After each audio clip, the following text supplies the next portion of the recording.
गोरखनाथ मंदिर में आतंकी हमले की आशंका के बाद सुरक्षा के पुख्ता इंतजाम किए गए हैं। मंदिर परिसर में आने जाने वाले लोगों पर नजर रखने के लिए 100 से ज्यादा सीसीटीवी लगाए गए हैं। इसके साथ ही मंदिर के चारों ओर 9 वॉच टावर बनाए गए हैं, जिस पर हर वक्त आधुनिक हथियारों से लैस पुलिस कर्मियों की तैनाती रहती है। साथ ही बम स्क्वाड और डॉग स्क्वाड को भी स्थायी रूप से तैनात रहता है। अब मंदिर की सुरक्षा व्यवस्था और भी फुल प्रूफ कर दी गई है। गोरखनाथ मंदिर पर हमले के बाद यहां की सुरक्षा व्यवस्था बढ़ा दी गई है।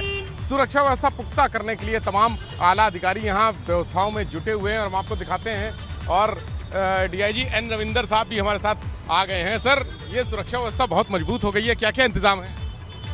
देखिए, यहाँ सुरक्षा व्यवस्था को और मजबूत करने के लिए कोशिश कर रहे हैं हम लोग। आप देख रहे हैं कि अभी यहाँ 3 टियर सिस्टम हम बनाएंगे, ताकि और इस प्रकार की कोई घटना होने पर भी हम लोग सही ढंग से उनसे मुकाबला कर सकें। हम चाहेंगे कि आप हमको बताते रहें, हमारे दर्शकों को, कि क्या चीज़ें हैं आगे। वो लोहे वाला लगाया जा रहा है, क्या है ये बुलेट प्रूफ कुछ? नहीं जी, ये सारी चीज़ें सुरक्षा के मद्देनज़र बनाया जा रहा है, ताकि हमारे जवानों को मोर्चा बनाया जा रहा है कि मोर्चा में वो रहकर किसी भी प्रकार के हमले को वो फेस कर सके। मुर्तजा जैसे हमले को? देखिए, कोई भी किसी भी प्रकार के कोई व्यक्ति अंदर प्रवेश करना चाहता है तो उनसे फेस करने के लिए सारी व्यवस्था यहाँ किया जा रहा है।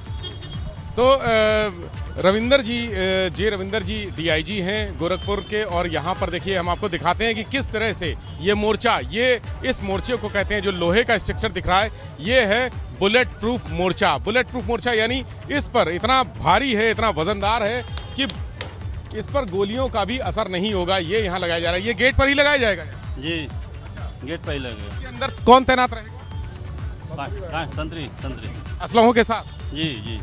कौन से असलहे रहेंगे? बताओ। SLR इंसास के दोनों जगह, दोनों मोर्चे पर। एक मोर्चे पे कितने लोग रह सकते हैं? 2 लोग रह सकते हैं। और ये ऐसे कितने मोर्चे लगाए जाएंगे? इतने 7 लग चुके हैं। 7 लग चुके हैं अंदर, मंदिर के अंदर। ये मेन गेट पर? मेन गेट पर 2। यहीं पर हमला हुआ था? हाँ, यहीं पर हुआ था। ये जो गाड़ी खड़ी है, इसी जगह पे हमला हुआ था? हाँ, इसी जगह हुआ। तो यहाँ गेट के दोनों तरफ लगेंगे? दोनों तरफ। कैमरा सहयोगी राजू के साथ विवेक त्रिपाठी, एबीपी गंगा, गोरखपुर।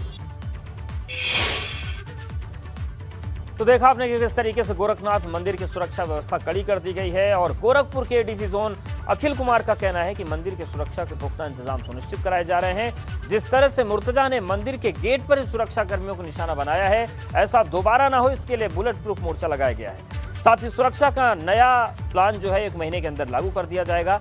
एबीपी गंगा संवाददाता विवेक त्रिपाठी ने एडीजी अखिल कुमार से खास बातचीत। गोरखनाथ मंदिर की सुरक्षा व्यवस्था को लेकर तमाम तैयारियां की जा रही हैं और हमारे साथ इस समय एडीजी अखिल कुमार जी हैं। अखिल सर, बहुत बहुत स्वागत है एबीपी गंगा में आपका। जी, धन्यवाद। तैयारी चल रही है सर? देखिए, पूरे जो सिक्योरिटी व्यवस्था है, इसका हम लोग फिर से एनालाइज कर रहे हैं कि किस तरह से उसको और सुदृढ़ कर सके, हमारा रिस्पांस बेटर हो सके। उस दिन जो घटना हुई है वो एक इंडिकेटर है, और इसलिए हमें अपनी तैयारी अच्छे ढंग से और पुख्ता ढंग से करनी पड़ेगी। उस दृष्टिगत हम पूरी एक पॉइंट को देख रहे हैं, उसमें क्या क्या हमें आवश्यकताएं हैं, कौन कौन सी इक्विपमेंट एक्स्ट्रा ज़रूरत पड़ेगी, हमारी SOPs क्या होनी चाहिए, ट्रेनिंग क्या होनी चाहिए, हमारी रिस्पांस ग्रेडेड क्या होनी चाहिए। इसमें हमें, चूँकि एक चुनौती है, एक धार्मिक आस्था का केंद्र है, काफ़ी संख्या में लोग आप देख रहे हैं आते जाते रहते हैं, उनको इनकन्वीनियंस ना हो, और साथ ही साथ इस तरह के संस्था में कोई या जगह पर आतंकवादी कोई इसका फ़ायदा भी ना उठा पाए, इसके लिए हमें तैयार होना चाहिए। तो इस डुअल जो आप कहेंगे कि चैलेंज है, उसको हम कैसे कोप अप करें, उसमें बहुत हाई लेवल ट्रेनिंग और अवेयरनेस की ज़रूरत पड़ेगी। उस विषय पे हम लोग विशेष फोकस करके यहाँ पे बातचीत कर रहे हैं अभी। अच्छा, कुछ बैरिकेडिंग लगाई गई हैं, कुछ जो अभी हम देख रहे हैं वहाँ पर बुलेट प्रूफ शीट्स लगी हैं दोनों तरफ, और कौन कौन से इंतजाम हैं? देखिए, ये जो है, हम हर एक पॉइंट पे हमारे मोर्चाज लगेंगे, जो बुलेट प्रूफ के साथ साथ सैंड मोर्चा होगा, और वो वेरी वेल इक्विप्ड होंगे। आपने देखा होगा कि चूँकि हमारे लोग बाहर बैठे थे और उनका डायरेक्ट एक्सेस था, तो वो व्यक्ति हमला कर पाया। तो ये हमारे इम्पोर्टेंट है। जो मेन आर्म्ड गार्ड थे वही हमला में आ गए, तो सारी जो रिस्पांस वो पुअर हो गई थी। तो वो उनको सिक्योर करने की जगह यहाँ पर बनाने की ज़रूरत थी, वो बनाई जा रही है। इसके बाद अंदर जाएंगे, अगर कोई अंदर आने की कोशिश करता है तो किस प्रकार से उसको हैंडल करना है, उसके लिए क्या ऑब्स्टिकल्स होंगे, कहाँ से हमारा रिस्पॉन्स होगा, वो सब हम लोग सारी तैयारियाँ और ऑलरेडी तैयारी इन प्लेस है, उनको थोड़ी और SOP और उनके ड्रिल कराने की आवश्यकता है, उस पर फोकस कर रहे हैं। कैमरा से राजू के साथ विवेक त्रिपाठी, गंगा, गोरखपुर।